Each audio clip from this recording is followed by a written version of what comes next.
Hamster কম্বাটের season 1 শেষ হতে চলতেছে 20 সেপ্টেম্বরে।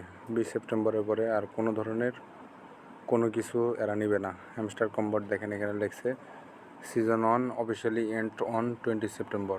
We have only 3 days left to mine and level up. Hurry up and level up. এখানে কি লেভেল আপ বুঝাইছে? কার্ডের লেভেল আপ না পার্সোনাল লেভেল আপ? এইটা আপনাদের বুঝতে হবে। দেখেন mine and level up. Mine করলে আপনার হলো কি লেভেল আপ হবে? মাইন করলে কি লেভেল আপ হয়? মাইন করলে হলো কার্ডের লেভেল আপ হয়। তাহলে কার্ডের লেভেল আপ করতে হবে। আপনার কার্ডের লেভেল আপ করতে থাকেন। পার্সোনাল লেভেল আপ করা যদিও সম্ভব না, কারণ আপনার একটা হলো 1 বিলিয়ন, একটা হলো 1.5 বিলিয়ন, একটা হলো 15 বিলিয়ন। আমরা দেখাতেছি হ্যামস্টার কম্বাটে 3 দিনের ভিতর যত সম্ভব যত পারেন কার্ড বুস্ট করেন। কার্ড বুস্ট করলে আপনারা একটা ভালো ধরনের প্রফিট পার আওয়ার পেতে পারবেন। অন্যান্য কারো কথায় কান দিবেন না, আর নিজের বিবেক বুদ্ধিকে কাজে লাগান। যদি একটা ভালো পরিমাণ ইনকাম করতে চান তাহলে আপনারা যত তাড়াতাড়ি এই 3 দিনকে কাজে লাগাবেন তত তাড়াতাড়ি একটা ভালো পরিমাণ ইনকাম করতে পারবেন। কিন্তু মাইনে যাবেন, বেশিরভাগ আপনার হলো স্পেশালে যে কার্ডগুলো আছে এই কার্ডগুলো আপনাকে বেশি পরিমাণে আর্নিং পার আওয়ার দিবে।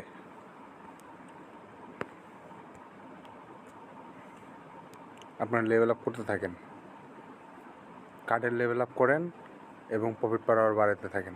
দেখেন আমি এখানে আপনাকে দেখেন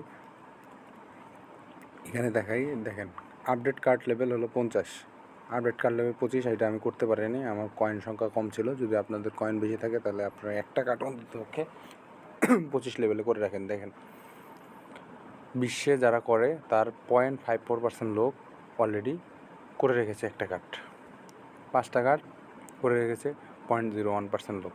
তো এই লোকগুলা কীভাবে আপনার 0.01% লোক যারা করেছে তারা কীভাবে 5টা কার্ড লেভেল আপ করছে? নিশ্চয়ই তারা জানে যে এই যে এয়ারড্রপের পরে যে কয়েনগুলো থাকবে এই কয়েনগুলো কোনো কাজে আসবে না, যার কারণে তারা এগুলো করতে পেরেছে। সুতরাং আপনাদের উচিত এই সময়টাকে কাজে লাগানো এবং বেশি বেশি করে আপনার যে স্টেবল যে কয়েনগুলো আছে এই কয়েনগুলো দ্বারা কার্ডের লেভেল আপ করে নিতে। যদি আপনাদের লেভেল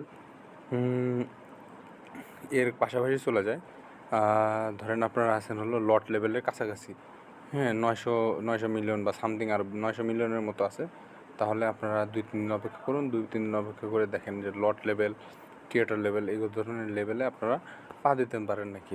ক্রিয়েটর লেভেল এই সমস্ত লেভেলে পা দেওয়ার পরে আপনারা করবেন কি, যত কয়েন আছে সবগুলো কয়েন প্রফিট পার আওয়ারে লাগিয়ে দেবেন।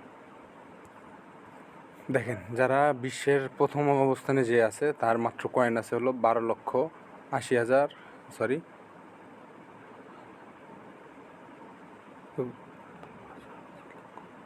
1,28,09,109টি কয়েন শুধুমাত্র তার আছে। বাদবাকি কয়েন সে কী করেছে? বাদবাকি কয়েন সে খরচ করে ফেলেছে কার্ড প্রফিট পার আওয়ার বাড়াতে গিয়ে। তো এই সমস্ত লোক, যতগুলো লোক আছে সবগুলো লোক যারা ওয়ার্ল্ডের টপ পজিশনে আছে তারা কিন্তু সেমভাবে কাজ করছে। আপনি দেখেন টপ পজিশনে যারা আছে দেখেন তাদের কয়েন সংখ্যা দেখলে আপনি বুঝতে পারবেন যে তারা কয়েন অবশিষ্ট রাখেনি, অধিকাংশ কয়েনই তারা খরচ করে ফেলেছে। লাস্টে যে 31 নাম্বার আছে MJ, আমার মাত্র 50,541 কয়েন দেখাচ্ছে। আপনারা বুঝতে পারছেন আপনাদের এখন কি করা উচিত। মাইনিং করেন, আর নতুন যারা মাইনিং করতে চাচ্ছেন তাদের আপাতত আর মাইনিং করার দরকার নেই। সিজন 2 যখন আসবে তখন মাইনিং করবেন। আপাতত চাইলে আপনারা লিঙ্কের মাধ্যমে জয়েন করে থাকতে পারেন। সিজন 1 যখন চলে যাবে তখন সিজন 2তে আপনারা কাজ শুরু করে নেবেন। আর আরেকটা গুরুত্বপূর্ণ জিনিস, বাইন্যান্স এক্সচেঞ্জে আপনারা যদি অ্যাড করেন তাহলে আপনাদের একটা ভালো ধরনের প্রফিট দিবে। এই জন্য আমরা হলো বাইন্যান্স এক্সচেঞ্জে অ্যাড করে রেখেছি। বাদ বাকি যেগুলো আছে এগুলোতে অ্যাড করিনি। আরও অন্যান্য ভিডিও আছে, ভিডিও দেখলে কীভাবে অ্যাড করতে হয় এটা আপনারা জানতে পারবেন। অবশ্যই 21 তারিখের আগে অ্যাড করে নেবেন, নাহলে কিন্তু কয়েন দেবেন। ধন্যবাদ সবাইকে সাথে থাকার জন্য।